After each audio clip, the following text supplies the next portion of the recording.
తలలు వంచి ప్రార్థన చేసుకుందాం. పరిశుద్ధుడైన తండ్రి, జీవాధిపతి అయిన యేసయ్య, నీకు వందనాలు, స్తుతి, స్తోత్రంనైనా. గడిచిన కాలమంతయు మా జీవితాల్లో చేసిన ప్రతి మేలు కొరకే నీకు వందనాలు, స్తోత్రం చెల్లిస్తున్నాం. ఈ సెప్టెంబర్ మాసంలో పెంతెకోస్తు తర్వాత 17వ ఆదివారం కొరకై నీకు వందనాలు, స్తోత్రం చెల్లిస్తున్నాం. ఈ యొక్క వాక్య సందేశం కొరకై ఎదురు చూస్తున్న ప్రతి దైవజనుల కొరకు, సహోదరుల కొరకు, విశ్వాసుల కొరకు, సంఘముల కొరకై నీకు వందనాలు, స్తోత్రం చెల్లిస్తున్నాం. ఆశగా ఉన్న ప్రాణాన్ని తృప్తిపరిచే దేవుడు కనుక నీ స్తోత్రం చెల్లిస్తున్నాం. తండ్రి, మా హృదయ వాంఛలను సిద్ధింపచేసే దేవానికి స్తోత్రం చెల్లిస్తున్నాం. ఈ సెప్టెంబర్ మాసంలో పరిశుద్ధాత్మదేవ, నువ్వు మా ఎడల చేస్తున్న ప్రతి గొప్ప కార్యములన్నిటి కొరకై నీ స్తోత్రములు. క్రీస్తు ప్రేమలో ఈ సందేశాన్ని అనేకుల హృదయాల్లో ముద్రించి సంఘ క్షేమాభివృద్ధి కొరకు, సేవకుల యొక్క సహకారం కొరకై సిద్ధపరచబడుచున్న ఈ సందేశాన్ని నీ పరిశుద్ధాత్మ ముద్రలు వేసి అనేకుల జీవితాల్లో అద్భుత కార్యములు, ఆశ్చర్యకారం జరిగించి నీ మహిమరాజ్యం కొరకు మమ్మల్ని ఆయుత్తపరచమని యేసుక్రీస్తు శక్తిగల నామమును బట్టి వేడుకొంచున్నాం తండ్రి, ఆమెన్. ప్రియమైనటువంటి దేవుని బిడ్డలారా, ప్రభువైన యేసుక్రీస్తు నామములో మీ అందరికి కూడా శుభం తెలియజేస్తున్నాను. ఈ సెప్టెంబర్ మాసంలో ఈ యొక్క వీడియో చేయడానికి ఒక ముఖ్యమైనటువంటి కారణం ఉన్నది. అదేంటంటే, చాలామంది సేవకులు మరి గడిచినటువంటి కాలంలో, అనగా మరి ఆగస్టు నెలలో కానివ్వండి, ఈ సెప్టెంబర్ మొదటి వారము, రెండో వారం కూడా మరి మీరు యూట్యూబ్ ఛానల్లో మరి వాక్యాన్ని అప్లోడ్ చేయట్లేదు అయ్యగారు, మరి ఏంటి పరిస్థితి అని చెప్పేసి అని చాలామంది నాకు ఫోన్ చేశారు. దైవజనులందరికీ కూడా నేను కృతజ్ఞతలు, వందనాలు తెలియజేస్తున్నాను. మరి ముఖ్యంగా మనం చేయాల్సినటువంటి విషయం ఏంటంటే, మీకు ఈ వీడియో చేయలేకపోవడం గల కారణం ఏంటో మీకు చెప్పి తర్వాత వాక్య సందేశంలోకి వెళ్తాను. అదేంటి అనంటే, మన సిఎస్ఐ చర్చ్ అంటే చర్చ్ ఆఫ్ సౌత్ ఇండియా, దక్షిణ ఇండియా సంఘంలో సిఎస్ఐ చర్చ్లో మరి ఆల్మనిక్ అని ఒకటి ఉంటుంది కదా, మీకు తెలుసు కదా, పంచాంగం అని ఉంటుంది కదా. ఈ ఆల్మనిక్లో ప్రతి సంవత్సరము ఒక్కొక్క ఆల్మనిక్ వస్తుంటుంది. ప్రతి సంవత్సరానికి ఒక ఆల్మనిక్ వస్తుంది. అందులో జనవరి 1వ తారీఖు నుంచి డిసెంబర్ 31వ తారీఖు వరకు కూడా అన్ని విధాలుగా పొందుపరిచి ఉంటాయి. ఏ ఆదివారం ఏ బైబిల్ పాఠం చదవాలి, ఏ బైబిల్ పాఠం ఏ అంశాన్ని చదవాలని చెప్పి అన్నీ కూడా రాయబడి ఉంటాయి. ఇది మరి డోర్నకల్ అధ్యక్షమంలో ఒక్కటి కొరకు కాదు, కానీ సిఎస్ఐ చర్చ్ ఆఫ్ సౌత్ ఇండియాలో ఉన్నటువంటి 24 డయాసిస్లకి సంబంధించినటువంటి బైబిల్ పాఠాలు. ఆ తర్వాత ఈ బైబిల్ పాఠాలన్నీ కూడా 3 భాగాలుగా విభజించబడ్డాయి. చాలా జాగ్రత్తగా వినండి. ఈ 3 బైబిల్ పాఠాలు, ఈ బైబిల్ పాఠం అనేది 3 భాగాలుగా, అంటే ఒక సంవత్సరం ఒక సైకిల్, రెండో సంవత్సరం second cycle, third year third cycle. అనగా ఒక సంవత్సరంలో మాత్రం ఈ ఆరాధన క్రమ పుస్తకం ఉన్నటువంటి బైబిల్ పాఠాలు ఇవ్వబడతాయి. ఇక్కడ మనం చూసినట్టయితే ఈ బైబిల్ పాఠాలలో ఈ యొక్క ఆరాధన క్రమ పుస్తకంలో మనకేముంటుందంటే, క్రీస్తు జన్మదినం తర్వాత మొదటి ఆదివారం, రెండో ఆదివారం, తర్వాత పెంతెకోస్తు తర్వాత మొదటి ఆదివారం, రెండో, ఇవన్నీ కూడా మనం చూసినట్టయితే ఈ యొక్క పంచాంగము, ఈ యొక్క బైబిల్ పాఠాలు అనేటివి 3 భాగాలుగా ఉన్నాయి. ఫస్ట్ ఇయర్ ఒకటి ఉంటుంది, సెకండ్ ఇయర్ ఒకటి ఉంటుంది, థర్డ్ ఇయర్ ఒకటి ఉంటుంది. అనగా 2021లో ఒక పంచాంగం పుస్తకం వచ్చింది, 2021, 2022 ఒక పంచాంగం, 2023 మూడో పంచాంగం పుస్తకం అయిపోయింది. తర్వాత ఇప్పుడు 2024లో 2021 ఏదైతే వచ్చిందో అదే బైబిల్ పాఠాలు అదే నెలలో అదే అంశాన్ని బట్టి వస్తాయి. ఇప్పుడు మీరు బాగా అర్థం చేసుకోండి. అంటే అర్థమంటే, మరి సెప్టెంబర్లో ఈ యొక్క 3వ ఆదివారం, రేపు మనం చేసుకునేటువంటి ఈ ఆదివారం ఏంటంటే సెప్టెంబర్ 3వ ఆదివారం. ఈ సెప్టెంబర్ 3వ ఆదివారము 2024 సెప్టెంబర్ 3వ ఆదివారం. నేనేం చెప్తానంటే 15వ తారీఖు సెప్టెంబర్ అని చెప్పట్లేదు, కానీ 3వ ఆదివారం, సెప్టెంబర్లో 3వ ఆదివారము 2024లో ఏ అంశమైతే ఉన్నదో, అనగా రేపటి అంశం ఏంటంటే, నా సమాధానము నేను మీకు ఇచ్చుచున్నాను, I am giving you my peace. అని చెప్పారు. నా సమాధానాన్ని నేను మీకు ఇస్తున్నానని చెప్పినటువంటి అంశము 2021 సంవత్సరంలో సెప్టెంబర్ మాసంలో 3వ ఆదివారము ఇదే అంశము ఇదే బైబిల్ పాఠముల మీద ఉన్నది. అంటే దీని అర్థం ఏంటంటే ఈరోజు మనం వినేటువంటి దైవ సందేశాన్ని సెప్టెంబర్ 3వ ఆదివారము 2021లో ఆల్రెడీ నా యూట్యూబ్లో రికార్డ్ అయిపోయి ఉన్నది. సో మీరేం చేయాలంటే సెప్టెంబర్ 3వ ఆదివారము 2021లో ఉన్నటువంటి రెవరెండ్ యేసుపాదం కంబం అటువంటి పేరు మీద ఉన్నటువంటి యూట్యూబ్ ఛానల్లో ఉన్నటువంటి వాక్య సందేశాన్ని మీరు ఓపెన్ చేసి చూస్తే, ఎందుకంటే కొత్తగా సబ్స్క్రైబ్ చేయబడ్డటువంటి వాళ్ళకి మళ్ళీ ఇది రిపీట్ కాదు. కాబట్టి మనం ఏం చేయాలంటే స్క్రోల్ చేసి 2021 సెప్టెంబర్ 3వ ఆదివారంలోకి వెళ్తే అప్పుడు ఆ అంశం యొక్క సందేశం ఆల్రెడీ రికార్డ్ చేయబడి ఉన్నది. కాబట్టి మీరు ఈరోజు కాదు, రేపు కాదు, ఇంకా రాబోయేటువంటి ఈ సంవత్సరం మొత్తం అంటే 2024 మొత్తాన్ని కూడా మీరు ఏం చేయొచ్చు అంటే కంటిన్యూ చేసుకోవచ్చు.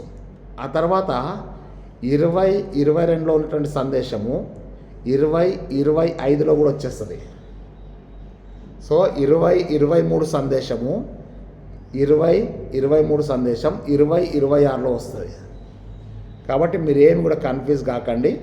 మీకు ఒకవేళ కన్ఫ్యూజన్ అయితే నాకు మళ్ళీ ఫోన్ చేయండి. 9553831316 ఈ నెంబర్కి మీరు ఫోన్ చేసినట్టయితే తప్పకుండా నేను మీకు ఈ యొక్క వాక్య సందేశాలని ఆ లింక్ నేను మీకు పంపిస్తాను. చాలామందికి ఇప్పుడు పంపించాను, మీ కొరకు కూడా నేను పంపిస్తాను. కాబట్టి దయచేసి ఈ విషయాన్ని మీరు గమనించినట్లయితే తప్పనిసరిగా మీకు ఆల్రెడీ ఈ అంశాలు మొత్తం సిద్ధపాటు చేయబడి ఉన్నాయి. కాబట్టి యూట్యూబ్లో మీరు చేయండి. ఈ యొక్క వాక్య సందేశాన్ని నూతనంగా సబ్స్క్రైబ్ చేయబడ్డటువంటి దైవజనులకు, సహోదరులకు, విశ్వాసుల కొరకు ఇది నేను మళ్ళీ ఇప్పుడు రికార్డింగ్ చేస్తున్నాను.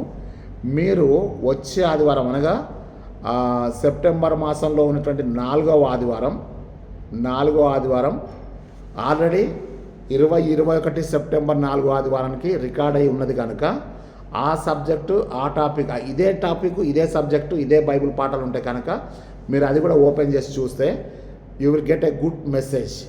మీరు మంచి సందేశాన్ని పొందుకోగలరు. ఇప్పుడు ఆల్రెడీ 3వ ఆదివారము సెప్టెంబర్ 2021లో సందేశం ఆల్రెడీ నేను మీకు లింక్ పంపిస్తాను ఫస్ట్. తర్వాత ఈరోజు చేయబడినటువంటిది కొత్తగా సబ్స్క్రైబ్ చేయబడ్డ వాళ్ళందరికీ కూడా నోటిఫికేషన్ ద్వారా వస్తుంది కనుక దయచేసి ఈ సందేశాన్ని కూడా మీరు స్వీకరించండి. దీంట్లో కూడా ఇంకా కొన్ని విషయాలు, కొత్త విషయాలు మనం నేర్చుకోవడానికి మనకు వీలైంది. కాబట్టి ఈ సందేశాన్ని మీరు దయచేసి గమనించాల్సిందిగా ప్రేమతో మిమ్మల్ని మనవి చేస్తున్నాను. అయితే ఈ యొక్క సెప్టెంబర్ మాసంలో 3వ ఆదివారం అనగా పెంతెకోస్తు దినం తర్వాత 17వ ఆదివారం, ఈ ఆదివారం కొరకు ఇవ్వబడినటువంటి అంశం ఏంటంటే నా సమాధానము నేను మీకు ఇస్తున్నాను. నా సమాధానమును నేను మీకు ఇస్తున్నాను. యేసు ప్రభు తన శిష్యులకు చెప్పినటువంటి ఈ మాట ఓకే కదా. దాని కొరకు మీకు ఇవ్వబడినటువంటి, మనందరికి ఇవ్వబడినటువంటి బైబిల్ పాఠాలు మొదటిది ఏంటంటే జకర్యా గ్రంథము 8వ అధ్యాయము 12వ వచనం నుంచి 19వ వచనం వరకు. జకర్యా గ్రంథము 8వ అధ్యాయము 12 నుంచి 19 వచనముల వరకు. ఆ తర్వాత కీర్తన గ్రంథంలో 119వ కీర్తన 161వ వచనం నుంచి 176వ వచనం వరకు. కీర్తన గ్రంథం 119వ కీర్తన 161వ వచనం నుంచి 176వ వచనం వరకు. పత్రిక పాఠము రోమిలకు రాసిన పత్రిక 5వ అధ్యాయము 1 నుంచి 5 వచనాల వరకు రాయబడ్డటువంటిది. రోమా 5:1 నుంచి 5. సువార్త పాఠముగా యోహాను సువార్త 16వ అధ్యాయము 16వ వచనం నుంచి 33వ వచనం వరకు సువార్త పాఠం. యోహాను సువార్త 16వ అధ్యాయము 16 నుంచి 33 వచనాలు అనగా చివరి వచనం వరకు మరి రాయబడినటువంటి సువార్త పాఠం. ఈ 3 4 సువార్త పాఠంతో కలిపి 4 బైబిల్ పాఠాల నుంచి మనం దైవ వాక్యాన్ని సంపూర్ణంగా మనం సిద్ధపరచుకున్నట్టయితే నా సమాధానంను నేను మీకు ఇచ్చుచున్నాను అనేటువంటి అంశాన్ని ధ్యానిస్తున్నాం. ఇక్కడ మనం జాగ్రత్త చూసినట్టయితే మీకు మొదటి నుంచి కూడా నేను ఒక విషయం చెప్తున్నాను. అదేంటి అనంటే మన బైబిల్ గ్రంథంలో పాత నిబంధన ఉంది, క్రొత్త నిబంధన కూడా ఉంది. ఈ పాత నిబంధన గ్రంథంలో ఎక్కువ శాతం ఏముందంటే 2 భాగాలు ఉన్నాయి. దేవుడు కలిగినటువంటి జనులు, దేవుని జనులు, అన్యజనులు అనే మాట ఉంది. మీరు బాగా అర్థం చేసుకోండి. ఎప్పుడు మీరు వాక్యాన్ని సిద్ధపరచుకున్నా ఇది మీరు మర్చిపోద్దు. పాత నిబంధనలో మనం ఏం చేస్తున్నామంటే దేవుని జనులు, దేవుని ప్రజలైనటువంటి ఇశ్రాయేలీలు ఉన్నారు. దేవుని ప్రజలు కాని వారిని అన్యజనులు అన్నారు. అన్యజనులు అంటే దేవుణ్ణి ఎరగని వారు, విశ్వాసం లేని వారు, దేవునికి ఇష్టం లేని వారు అని చెప్పేసి ఒక ధోరణిలో అది వ్రాయబడ్డది. అక్కడ మనం జాగ్రత్త చూస్తే అక్కడ ఎక్కువ ప్రయారిటీ ఏముందంటే మీరు నా జనులైందురు, నేను మీకు దేవుడనైందును, దేవుడు మా దేవుడు, మేము దేవుని ప్రజలము అని ఇశ్రాయేలీలు ఆ రోజుల్లో మాత్రమే కాదు, ఈ రోజుల్లో కూడా, ఈ 2024వ సంవత్సరంలో కూడా వాళ్ళు అదే మాట చెప్తారు. మేము మాత్రమే దేవుని ప్రజలము, మిగిలిన వాళ్ళు ఎవరు దేవుని ప్రజలు కాదు అని చెప్పి అన్యజనులు అంటారు. అంటే దాని ఉద్దేశం అంటే మనం అందరం కూడా అన్యజనులమే అని చెప్పి అర్థమవుతుంది. క్రొత్త నిబంధనకు వచ్చినాక తర్వాత ఏమైందంటే యేసు ప్రభు ద్వారా రక్షణ వచ్చింది. మొట్టమొదటి అంటే యేసు ప్రభు ద్వారా రక్షణ వచ్చింది. యేసు ప్రభు ద్వారా పాప క్షమాపణ వచ్చింది. యేసు ప్రభు ద్వారా పాపం అనే చెరసాల నుంచి విడుదల కలిగింది. యేసు ప్రభు ద్వారా మరణ బంధకాల నుంచి విడుదల కలిగింది. యేసు ప్రభు ద్వారా మరి సమాధాన స్థితి మనం పొందాం. యేసుక్రీస్తు ద్వారా మనం సమాధాన స్థితిని పొందాం. అంటే ఆదాము ద్వారా ఏదైతే మనం పోగొట్టుకున్నామో అది యేసుక్రీస్తు ద్వారా మనం పొందుకున్నాము. ఆదాము దేవుని కుమారుడు అనబడ్డాడు, కానీ యేసు ప్రభు దేవుని కుమారుడై ఉన్నాడు.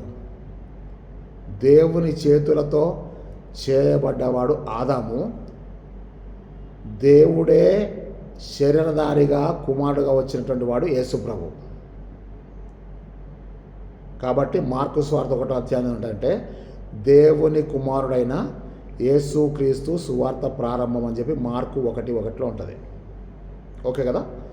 అంటే ఆదాము ద్వారా ఏ సమాధానం అయితే మనం పోగొట్టుకున్నామో యేసుక్రీస్తు ద్వారా ఆ సమాధానాన్ని పొందుకొని ఉన్నాం. అంటే ఇప్పుడు అర్థం ఏంటంటే క్రొత్త నిబంధనలో దేవుడు ఒక్క ఇశ్రాయేలుకు మాత్రమే దేవుడు కాదు, కానీ సమస్త జనులకు ఆయన దేవుడై ఉన్నాడు. అందుకే ప్రయాసపడి భారం మోసుకొంచున్న సమస్త జనులారా నా యుద్ధకు రండి, నేను మీకు విశ్రాంతిని ఇస్తాను. సమస్త జనం పిలుచుకున్నాడు. నా యుద్ధకు వచ్చి వాడిని నేను ఎంత మాత్రము త్రోసివేనన్నాడు. అవునా? ప్రయాసపడి భారం మోసుకొంచున్న సమస్త జనులారంటే పాప భారాన్ని మోసుకొంచున్నవారు. అవునా? అది ఎక్కడుంది? మత్తయి సువార్త 11:28 ఉంది. అవునా? నా యుద్ధకు వచ్చి వాడిని నేను ఎంత మాత్రం కూడా త్రోసివేనని చెప్పి యోహాను సువార్త 6వ అధ్యాయంలో చెప్పబడుతుంది. ఇంకో దగ్గర మనం చూసినట్టయితే యేసు ప్రభు ఇశ్రాయేలుకు మాత్రమే కాదు, కానీ లోక పాపమును మోసుకొని పోవు దేవుని గొర్రెపిల్లని యోహాను 1:29 ఉంటుంది. అంటే యేసు ప్రభు రక్తాన్ని కార్చేది ఒక్క జనాన్ని రక్షించడం కొరకు కాదు, కానీ సర్వ మానవాళిని రక్షించడం కొరకు. ఇక్కడ మనం జాగ్రత్తగా అర్థం చేసుకోవాలి ఏంటంటే నా సమాధానం మీకు ఇస్తున్నాను అనేటువంటి మాటకి అర్థం ఏంటంటే ఈ సమాధానం అనేది ప్రతి ఒక్కళ్ళకి, ఇశ్రాయేలుకు మాత్రమే సమాధానం కాదు, సర్వజనులకు సమాధానం, నీకు నాకు కూడా సమాధానం. అంటే దీని అర్థం ఏంటి అనంటే సమాధాన స్థితిని మనం పొందాలి అంటే యేసుక్రీస్తు ద్వారానే మనకు సమాధానం తప్ప there is no other way. దేవుని యొద్ద ఆదాము ఏదేను తోటలోంచి వెళ్ళగొట్టబడ్డప్పుడు ఏదేను అనే మాటకి సంతోషము అని అర్థం. ఈ సంతోషం ఎక్కడ ఉంటుందో సమాధానం తప్పకుండా అక్కడ ఉంటుంది. ఓకే కదా? అంటే అర్థం ఏంటంటే చల్లపూట దేవుడు ఆదాము అవ్వలతో తిరిగినాడంటే అర్థం ఏంటంటే ఆదాము అవ్వలకు దేవునితో సమాధానం ఉంది, దేవునితో సంచరించేటప్పుడు సంతోషం కూడా ఉంది. సంతోషం ఉంది, సమాధానం ఉంది, సమృద్ధి ఉంది, సహవాసం ఉంది, అన్నీ ఉన్నాయి. అక్కడ లేనిదంటూ లేదు. ఆదాము అవ్వలకు అక్కడ లేనిది అంటూ లేదు. కానీ ఎప్పుడైతే ఆదాము అవ్వలు ఏదేను తోటల నుంచి వెళ్ళగొట్టబడ్డారో వాళ్ళు కలిగి ఉన్న సమస్తాన్ని కూడా వాళ్ళు 100% పోగొట్టుకున్నారు. ముందు దేవునితో సహవాసాన్ని పోగొట్టుకున్నారు. దేవుని యొక్క సమాధానం పోయింది, దేవుని యొక్క సంతోషం పోయింది, దేవుని యొక్క సహవాసం పోయింది, దేవుని యొక్క సమృద్ధి పోయింది, దేవుని యొక్క సంపూర్ణత కూడా అన్నిట్లో నుంచి వెళ్ళగొట్టబడ్డారు. కానీ ఒక్కటే ఏంటంటే దేవుడు ఆదాము అవ్వల్ని సృజించినప్పుడు వారిని స్త్రీని గాను పురుషుని గాను సృజించను. దేవుడు వారిని ఆశీర్వదించను. ఓకే కదా? దేవుడు వారిని ఆశీర్వదించను అంటే దేవుడు నిన్ను సృజించినప్పుడే ఆశీర్వదించాడు.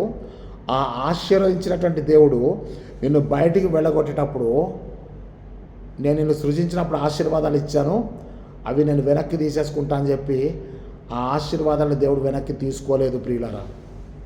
కాబట్టి దేవుడు నిన్ను తల్లి గర్భంలో రూపించినప్పుడు ఆశీర్వాదాలు ఏవైతే ఉన్నాయో అవి దేవుడు అనుగ్రహించిన ఆశీర్వాదాలు. సామెతలు 10:22లో యెహోవా ఆశీర్వాదమును ఐశ్వర్యమును ఇచ్చును, నరుని కష్టార్జితం వల్ల అట్టి ఆశీర్వాదం అధికము కాదు అని చెప్పింది. అంటే అర్థం ఏంటంటే మనము కష్టపడితే వచ్చే ఆశీర్వాదం కాదు, కానీ అది దేవుడు అనుగ్రహించిన ఆశీర్వాదమైనది. కాబట్టి దేవుని బిడ్డారా, ఆ ఆశీర్వాదాలే ఈరోజు యేసుపాదమైనటువంటి వ్యక్తిని దైవజనునిగా చేసి మీ మధ్యలో వాక్యం అందించేవానిగా తీసుకొచ్చాడు దేవుడు ఇక్కడికి. అంటే అర్థమేంటంటే యేసుపాదమైనటువంటి దైవజనుని ద్వారా దేవుడు నీకు వాక్యాన్ని అందిస్తున్నాడంటే అర్థం ఏంటంటే ఆయన ఇచ్చినటువంటి ఆశీర్వాదము, ఆ ఆశీర్వాదాలు కాపాడుకుంటేనే వచ్చేది ఐశ్వర్యం. నరుని కష్టం వల్ల అట్టి ఆశీర్వాదం అధికము కాదు అని చెప్తున్నాడు. ఇప్పుడు మనము క్రొత్త నిబంధన కాలంలో ఉన్నాం కనుక ఈ ఆశీర్వాదాలు ఎవరికయ్యా అంటే ఒక్క ఇశ్రాయేల్ జనాంగానికి మాత్రమే కాదు, సర్వజనులకు. సో మనందరి కొరకు ప్రభువు తన ప్రాణాన్ని పెట్టాడు. మనందరి సమానార్థమైన శిక్ష అతడు భరించాడు. యెషయా గ్రంథము 53వ అధ్యాయము 5వ వచనంలో మన సమాధానార్థమైన శిక్ష అతని మీద పడను, అతడు పొందిన దెబ్బల చేత మనకు స్వస్థత కలుగుతున్నదని చెప్పి యెషయా గ్రంథం 53:5లో. ఓకేనా?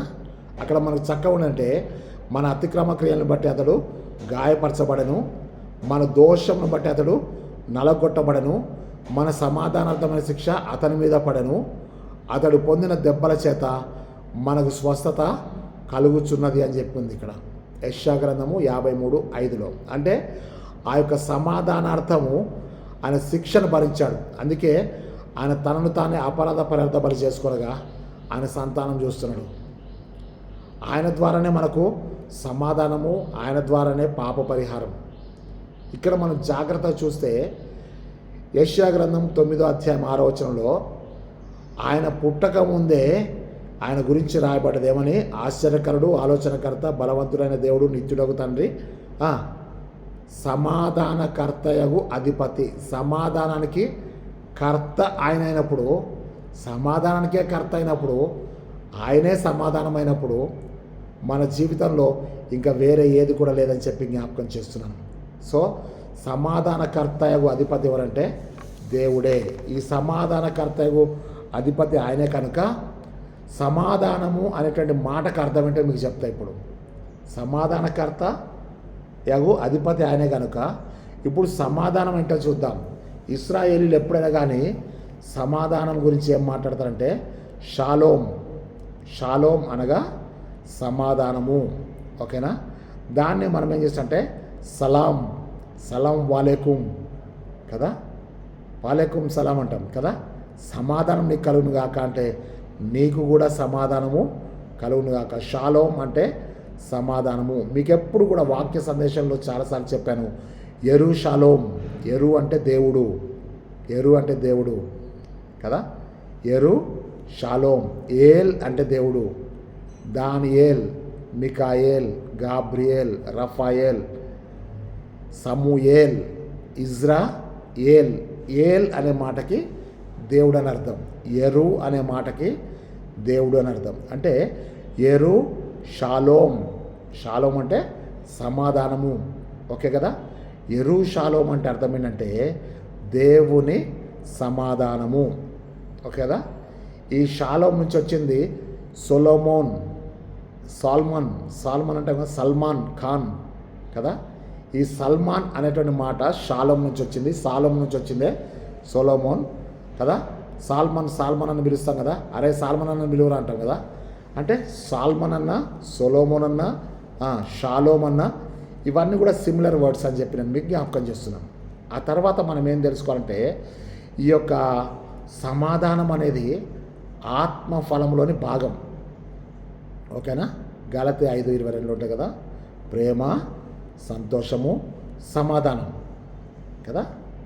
ప్రేమ, సంతోషము, సమాధానం అంటే ఈ ఆత్మఫలములోని భాగంలో. ఆత్మఫలములు కాదు, మళ్ళీ గుర్తుపెట్టుకోండి. ఆత్మఫలములు కాదు, ద ఫ్రూట్ ఆఫ్ స్పిరిట్ అంటే ఆత్మఫలము అనగా మనం ఒక నిమ్మకాయ తీసుకుంటే, లేకపోతే ఒక ఆరెంజ్ తీసుకున్నట్టయితే, ఒక బత్తాయి తీసుకున్నట్టయితే అది మొత్తం ఒకటే కాయ ఉంటుంది. ఆ కాయలో, ఆ బత్తాయిలో అన్ని తొనలు ఉంటాయి.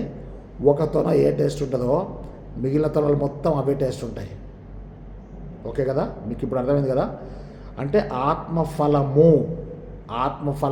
కాదు, ఆత్మఫలం ఏమనగా ఆ ఫలంలో 9 భాగాలు ఉన్నాయి.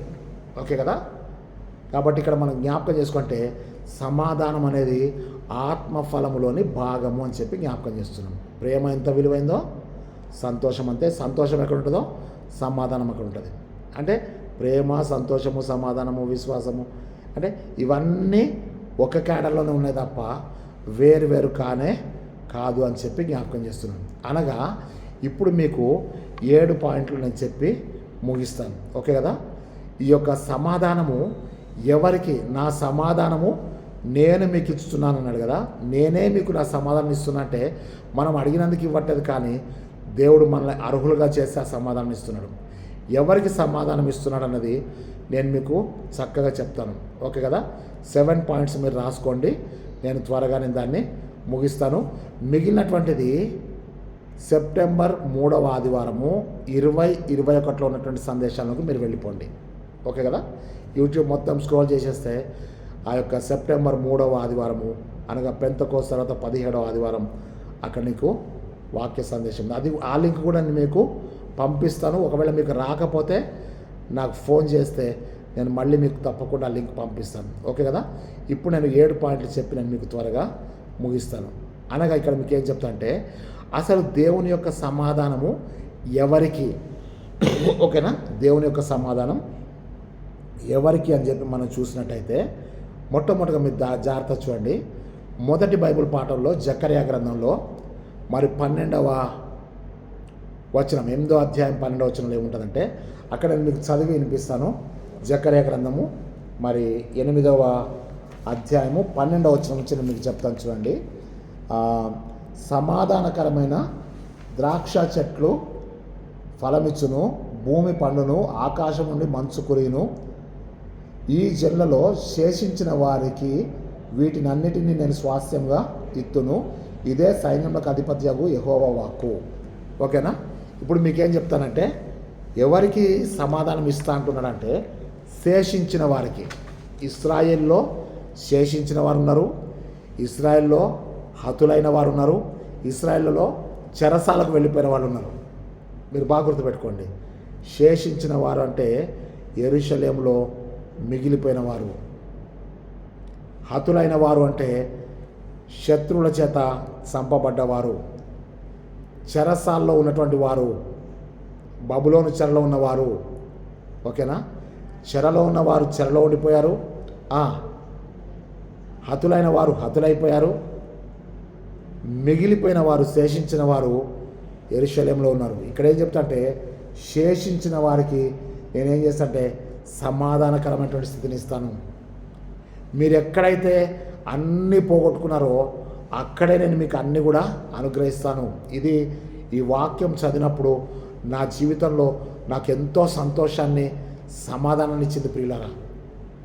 దయచేసి మీరు ఈ జకర్యా గ్రంథంలో ఈ యొక్క 8వ అధ్యాయం 12 నుంచి 19 వచనాలు మీరు మరీ చదవండి. నువ్వు ఎక్కడైతే పోగొట్టుకున్నావో, ఎక్కడైతే నీకు సమాధానం లేదనుకున్నావో, ఎక్కడైతే నీకు ఆశీర్వాదం కరువైపోయింది అనుకున్నావో అక్కడే నేను మీకు తప్పకుండా ఆశీర్వాదాన్ని ఇస్తా అని చెప్పేసి అంటున్నాడు. కాకపోతే నెంబర్ 1 పాయింట్ ఎవరికంటే శేషించిన వారికి నేను సమాధానాన్ని ఇస్తా అంటున్నాడు. శేషించిన వారికి సమాధానము, శేషించిన వారికి సమాధానము అని చెప్పి మొదటి బైబిల్ పాఠంలోది నెంబర్ 1 పాయింట్ రాసుకోండి. అక్కడ ఇర్మియా గ్రంథము 29వ అధ్యాయము 11వ వచనంలో ఏమనంటే రాబో దినములలో మీకు సమాధానకరమైన సంగతులు జరుగుతాయని చెప్తున్నాడు. ఓకేనా, ఇర్మియా 29:11, ఓకే కదా. ఇక్కడ మళ్ళీ మనం చూసినట్టయితే నెంబర్ 1 పాయింట్ ఎవరికయ్యా అంటే శేషించిన వారికి సమాధానము అని చెప్పి రాసుకొని జకర్యా 8:12 అని చెప్పి రాసుకోండి. నెంబర్ 2 మనం చూసినట్టయితే అక్కడ మనందరికి బాగా ఇష్టమైనటువంటి వాక్యం ఏంటంటే లూకాసు వార్త 2:14, ఓకేనా. లూకాసు వార్త 2:14లో సర్వోన్నతమైన స్థలంలో దేవునికి మహిమయు ఆయనకు ఇష్టులైన మనుషులకు భూమి మీద సమాధానం, ఓకేనా. నెంబర్ 2 పాయింట్ ఏం రాసుకోవాలి? నెంబర్ 1 శేషించిన వారికి సమాధానము, నెంబర్ 2 ఆయనకి ఇష్టులైన మనుషులకు భూమి మీద సమాధానము. లూకా 2:14, ఓకే కదా. నెంబర్ 3 వచ్చేసరికి ఏమైందంటే కనిపెట్టుకుని వారికి సమాధానము. ఒకసారి మీరు చూడండి, కనిపెట్టుకునే వారికి కూడా సమాధానం ఎక్కడుందంటే లూకాసు వార్త, ఓకేనా. లూకాసు వార్త 2వ అధ్యాయం తీయండి ఒకసారి. లూకాసు వార్త ఒకసారి మీరు జాగ్రత్త చూడండి. లూకాసు వార్త 2వ అధ్యాయంలో సిమియోను ఉంటాడు కదా. సిమియోను ఇప్పుడు ఏం చెప్తాడు తెలుసా? 29వ వచనంలో మనం చూసినట్టయితే నాదా ఇప్పుడు నీ మాట చొప్పున సమాధానంతో నీ దాసుని పోనిచ్చుచున్నావు. దేంతో వెళ్తున్నాడు ఆయన? సమాధానంతో, ఓకే కదా. ఇక్కడ మనం జాగ్రత్తగా చూస్తే ఆయన ఎన్నో దినాల నుంచి పరిశుద్ధాత్మతో నింపబడి దేవుని ఆలయంలో కనిపెట్టుచున్నాడు. కనిపెట్టుచున్నప్పుడు యేసు ప్రభుని తీసుకొచ్చి వాళ్ళు సిమియోన్ చేతిలో పెట్టినప్పుడు అప్పుడు సిమియోన్ చెప్తాడంటే నాదా ఇప్పుడు నీ దాసుడనే నన్ను సమాధానముతో పోనిచ్చుచున్నావు అని చెప్తున్నాడు. ఎవరికి సమాధానం అంటే కనిపెట్టుకునే వారికి సమాధానం. మొదటిది ఏం చెప్పాను? శేషించిన వారికి సమాధానము. రెండోది ఏం చెప్పాను? ఆయనకి ఇష్టలైన మనుషులకు భూమి మీద సమాధానము. మూడోది ఏం చెప్తారంటే కనిపెట్టుకునే వారికి సమాధానము. ఇక్కడ కనిపెట్టుకునే వారికి సమాధానము. నాలుగోది ఏంటంటే యేసు ప్రభు యొక్క శిష్యులకు సమాధానము. ఎందుకు సమాధానం అనేది నేను మీకు మళ్ళీ తర్వాత చెప్తాను, ఓకే కదా. ముందు 7 పాయింట్లు రాసుకోండి. 4వ పాయింట్ ఏంటంటే శిష్యులకు సమాధానము. శిష్యులు అంటే సమస్తాన్ని విడిచిపెట్టి వెంబడించిన వారు కదా. లూకాసు వార్త 5:11లో వారు దోణలను దరికి చేర్చి సమస్తమును విడిచిపెట్టి ఆయన్ను వెంబడించిరి అని ఉంది కదా.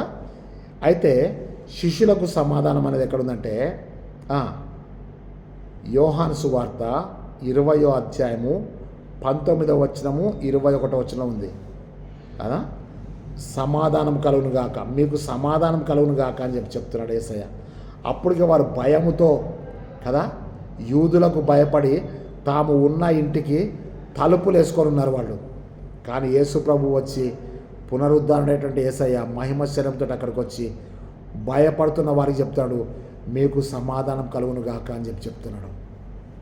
సో ఎవరికి సమాధానం అంటే శిష్యులకు సమాధానం ఇచ్చాడు. అది number 4th point. Number 5th point ఏంటంటే ఎవరికి సమాధానము అని అంటే యేసుక్రీస్తునందు ఉన్నవారికి సమాధానం. యేసుక్రీస్తునందు ఉన్నవారికి సమాధానం. ఈరోజు మన సువార్త పాఠం మనం చదివాం కదా. ఈ సువార్త పాఠం యోహాను సువార్త 16వ అధ్యాయము 16 నుంచి 33 వచనాలు మనం చూసినట్టయితే ఆ యొక్క 33వ వచనము అందరు దైవ సేవకులు దయచేసి కంటత చేయండి. దాన్ని అక్కడ చెప్తుంటే నాయందు మీకు సమాధానం కలుగునట్లు ఈ సంగతులు మీతో చెప్పుచున్నాను. లోకములో మీకు శ్రమ కలుగును, అయినను ధైర్యం తెచ్చుకొనడి, నేను లోకమును జయించున్నాను. ఈ మాట ఎంత మంచిగా ఉంటుందో మీరు చూడండి. ఇక్కడ 2 భాగాలు ఉన్నాయి. ఇక్కడ మీరు హెడ్డింగ్ ఏం రాసుకుంటే క్రీస్తునందు ఉన్నవారికి సమాధానము. ఓకే కదా, క్రీస్తునందు ఉన్నవారికి. ఇంతకుముందు ఏం చెప్పాను, క్రీస్తు కొరకు కనిపెట్టుకుని వారికి సమాధానం అని చెప్పాను, అవునా. అంతకుముందు ఏం చెప్పంటే క్రీస్తునకు దేవునికి ఇష్టమైన వారికి సమాధానం, శేషించిన వారికి సమాధానం. ఓకేనా. ఇప్పుడు ఏం చెప్తానంటే శిష్యులకు సమాధానం కూడా అయిపోయింది కదా.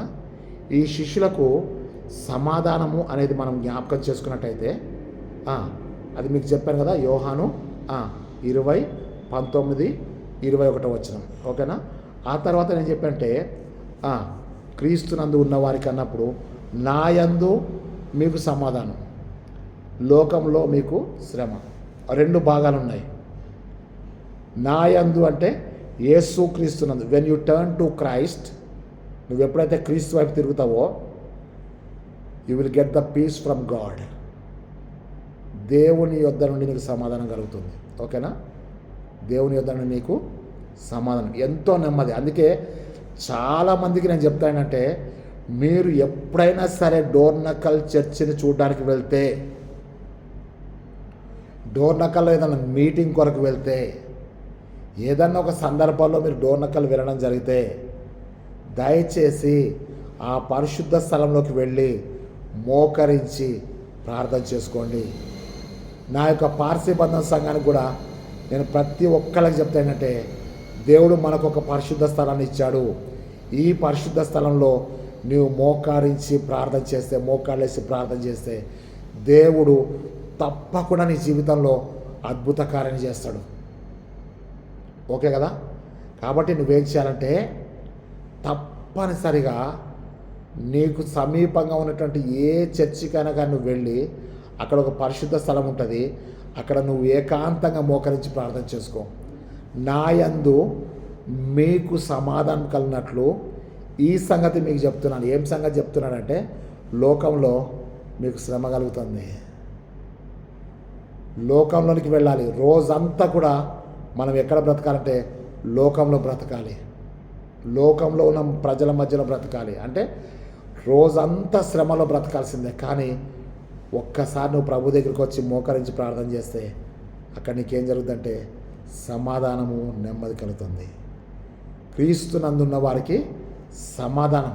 ఇక్కడ నేను మీకు ఏం చెప్తా అంటే ఆ యొక్క 5th పాయింట్ ఏం చెప్తానంటే క్రీస్తునందు ఉన్న వారికి సమాధానం. ఓకేనా. యోహాను సువార్త 16:33. నాయందు మీకు సమాధానం, యేసుక్రీస్తునందు సమాధానం, లోకంలో మీకు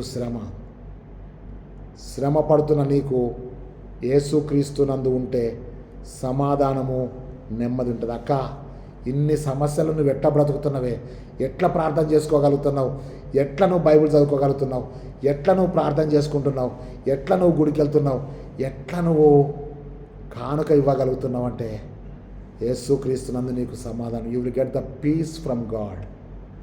దేవుని యొక్క సమాధానమే నీకు సమాధానం. అది నిత్య సమాధానం. ఓకే కదా. 6వ పాయింట్ మీరు చూడండి. 6వ పాయింట్ వచ్చేసి ఏముంటుందంటే అక్కడ యోగ్యులైన వారికి సమాధానం. ఏంటి యోగ్యత అని అంటాం మనం కదా. యోగ్యులైన వారికి సమాధానం అంటే అర్థం ఏంటంటే మీరు ఒక్కసారి మత్తయి సువార్తలోకి వచ్చేయండి. మత్తయి సువార్త 10వ అధ్యాయంలోకి వెళ్తే మీరు చూసినట్టయితే 13వ వచనం చూడండి. మత్తయి సువార్త 10వ అధ్యాయము మరి 13వ వచనం ఒకసారి చూద్దాం. నేను చదువుతాను చూడండి. అక్కడ మీరు చూసినట్టయితే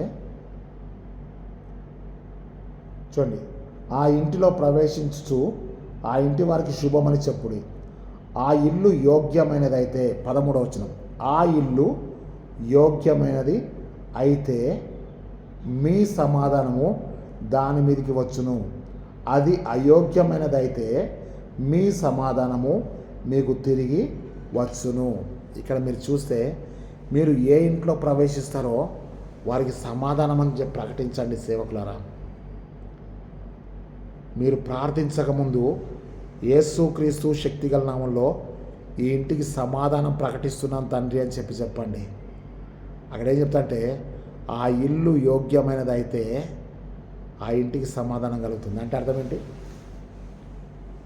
నీవు దైవజనుడిగా సమాధానం ప్రకటిస్తున్నావు, కానీ ఆ ఇంట్లో ఇంకా సమాధానం రావట్లేదంటే అర్థం ఏంటంటే యోగ్యమైనటువంటి వారు ఉండాలి. వారు సమాధానానికి యోగ్యులై ఉండాలి. యోగ్యులై ఉండాలి అంటే అర్థమైనట్టే చెప్పిన మాట వినాలి.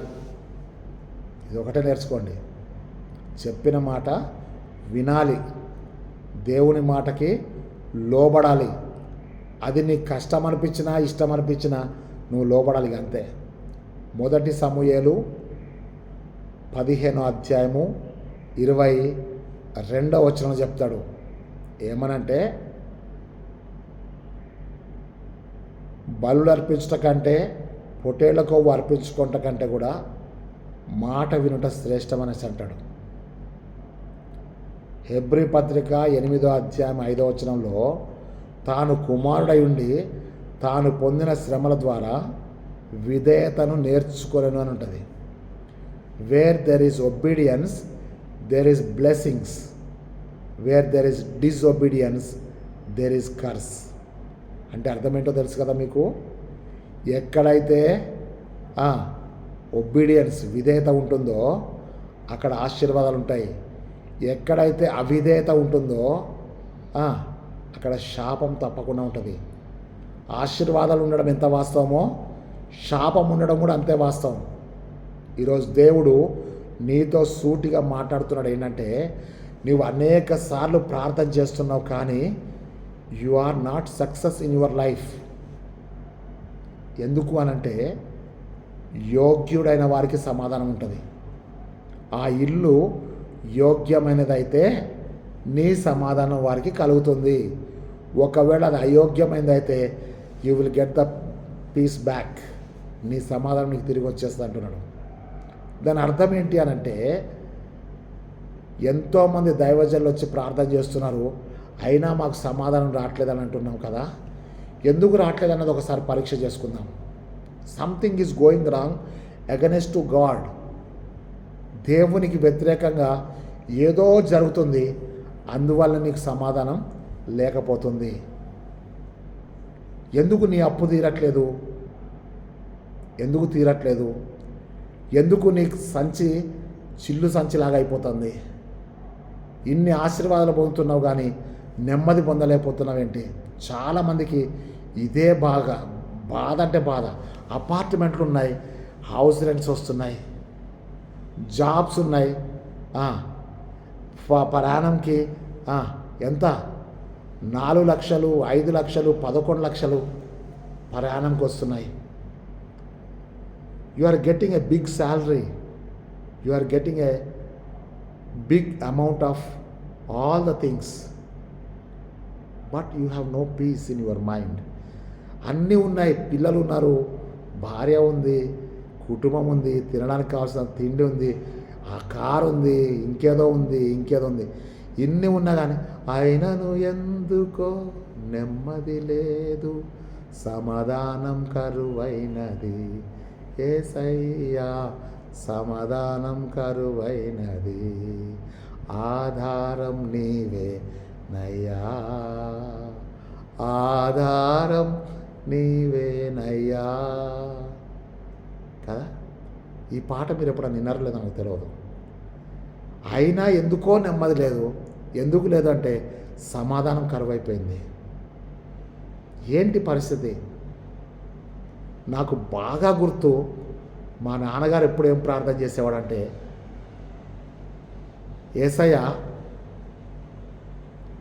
నేను బ్రతికుండగా నా పిల్లలు ఎవరు కూడా చచ్చిపోవద్దు, నేను బ్రతికుండగా నా భార్య కూడా చచ్చిపోవద్దు. కారణం ఏంటంటే నేను వీళ్ళలో ఎవ్వరు చనిపోయినా కానీ నేను తట్టుకోలేను ప్రభు అని చెప్పి ప్రార్థన చేసేవాడు. అదేంటో ఆశ్చర్యం, దేవుడు మా నాన్న ప్రార్థన ఆలకించాడు.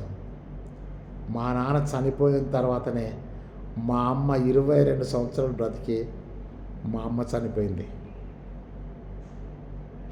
మా అమ్మ ప్రార్థన చేసింది. మేమందరం కూడా 11 మంది పిల్లలం ప్రియులారా. నాకు 6 అక్కలు ఉన్నారు, ఒక చెల్లె ఉంది, 2 అన్నయ్యలు ఉన్నారు, ఒక తమ్ముడు ఉండేవాడు కానీ చనిపోయాడు రీసెంట్గా. ఎందుకు ఈ సాక్ష్యం నేను మీకు చెప్తున్నానంటే, ఆ ఇల్లు యోగ్యమైంది అయితే సమాధానం తప్పకుండా వస్తుంది నీకు. మా నాన్నగారు ఏం చేసేవాడంటే, ఉదయము 8:30 గంటలకు చర్చ్ అంటే అయ్యగారి కంటే 10 నిమిషాల ముందెళ్ళి చర్చిలో ముందు సీట్లో కూర్చునే వాళ్ళు. అమ్మ నాన్న ఇద్దరు ముందు నడుస్తుండాలి, పిల్లలందరూ వెనక నడుస్తున్నారు. అందరూ కూడా నడిచి వెళ్ళడమే. అందరినీ చర్చికి తీసుకెళ్ళేవాడు. మేమందరము కొత్తగూడెంలో హెడ్ ఆఫీస్ అని ఉంటుంది. హెడ్ ఆఫీస్ నుంచి మేము పోస్ట్ ఆఫీస్ సెంటర్ చర్చి వరకు మేము అందరం నడిచి బైబిల్ చేతిలో పట్టుకొని వెళ్ళేవాళ్ళం. ఆ ఇల్లు యోగ్యమైనదైతే సమాధానం తప్పకుండా వస్తుంది ప్రియులారా. ఇది మాత్రం నేను నా జీవిత అనుభవంలో నేను చెప్తున్నాను. ఈరోజు ఈ నెమ్మది, ఈ సమాధానము, ఈ ఆరోగ్యము ఈ దేహంలో ఉన్నది అని అంటే దేవుడిచ్చిన సమాధానమే ప్రియులారా. ఇప్పుడు మీకు 6వ పాయింట్ గురించి చెప్పాను కదా, యోగ్యమైనదైతే సమాధానం తప్పకుండా వస్తుంది. లూకా సువార్త 8వ అధ్యాయము 15వ వచనం మీరు చదివితే, 100 ఫలించు వారు ఎవరనగా, మంచి నేల పడ్డ విత్తనములు ఎవరనగా, యోగ్యమైన మంచి మనసుతో వాక్యమును విని దానిని అవలంబించి ఓపికతో ఫలించువారు. ఏ మనసు ఉండాలంటే యోగ్యమైన మంచి మనసు ఉండాలి. నీ మనసు యోగ్యమైన మంచి మనసు అయితే నీ ఇల్లు కూడా యోగ్యమైన మంచి ఇల్లు అవుతుంది. కాబట్టి దయచేసి ఈ మాటలు మీరు కొంచెం జాగ్రత్తగా ఆలకించండి. ఎందుకు నీకు సమాధానం లేకుండా పోతుంది అని అంటే, something is going wrong against to God. యోగ్యమైనది అయితే సమాధానం ఉంటుంది. వెంటనే ఆ మత్తయి సువార్త 10వ అధ్యాయం 13వ వచనంలో అదే కంటిన్యూషన్ ఏమనంటే, ఒకవేళ వాళ్ళు అయోగ్యులైతే నీ సమాధానం మీద తిరిగి వచ్చేస్తా అంటే అర్థమేంటంటే, ఇక అక్కడ సమాధానానికి తావు లేదు. అంటే సమాధానానికి యోగ్యత కావాలి. ఏంటి ఆ యోగ్యత అంటే, ఒబీడియన్స్, విధేయత కలిగి ఉండాలి, యోగ్యమైన మంచి మనసుతో జీవించాలి, దేవుని యొక్క ప్రార్థనలో మంచి మనసుతో చేయాలి, క్షమించేటప్పుడు మంచి మనసుతో క్షమించాలి, సమాధాన పడేటప్పుడు మంచి మనసుతో సమాధాన పడాలి. హెబ్రీ పత్రిక 12:14 అందరితో సమాధానంను పరిశుద్ధత కలిగి ఉంటకు ప్రయత్నం చేయడం ఉంటుంది కదా. అవునా? కరెక్టేనా? ఈరోజు దేవుడు నీకు చెప్తున్న మాట ఇదే. యోగ్యులకు మాత్రమే సమాధానం ఉంటుంది. మరి ఇన్ని సంవత్సరాల నుంచి ప్రార్థన చేస్తున్నాం, why this much of difficulties in my life, why I'm suffering like this అంటే, something is going wrong against to God. ఒకవేళ 7వ పాయింట్లోకి వచ్చేద్దాం. 7వ పాయింట్లో ఏముంటుందంటే,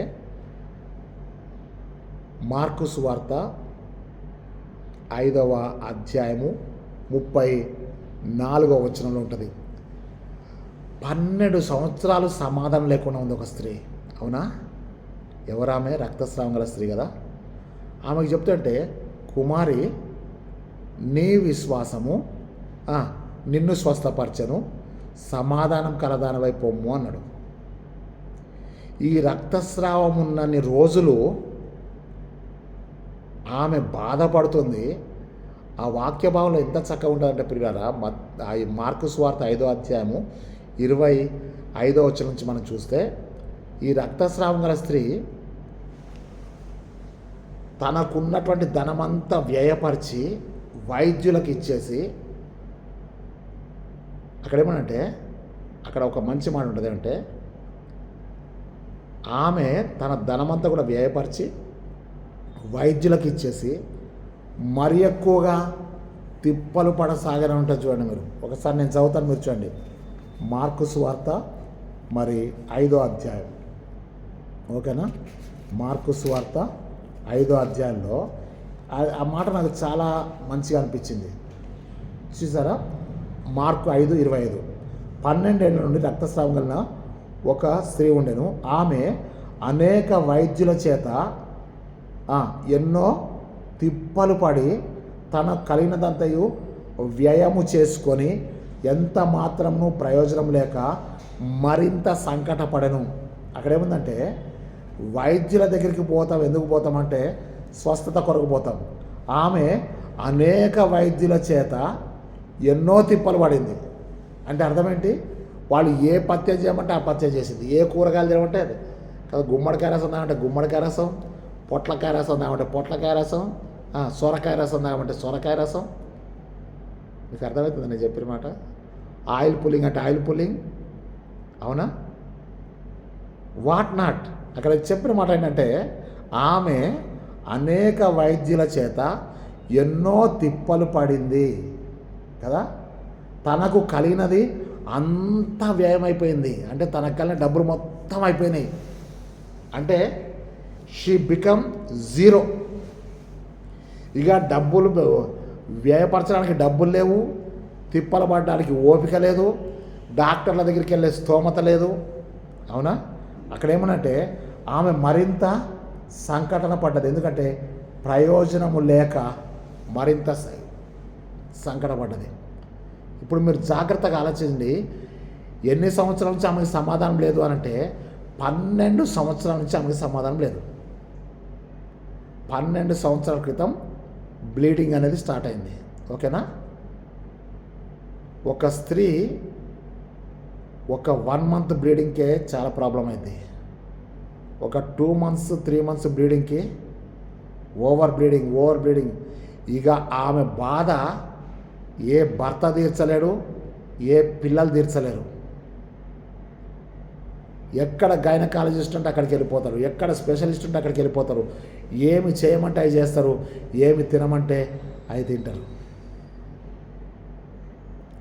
నాకు బాధాకరమైన విషయం అంటే, ఒక 3 నెలలకి 6 నెలలకి ఇంత సఫర్ అయితే ఒక స్త్రీ 12 సంవత్సరాల నుంచి ఆమె రక్తస్రావం కలిగినటువంటి స్త్రీ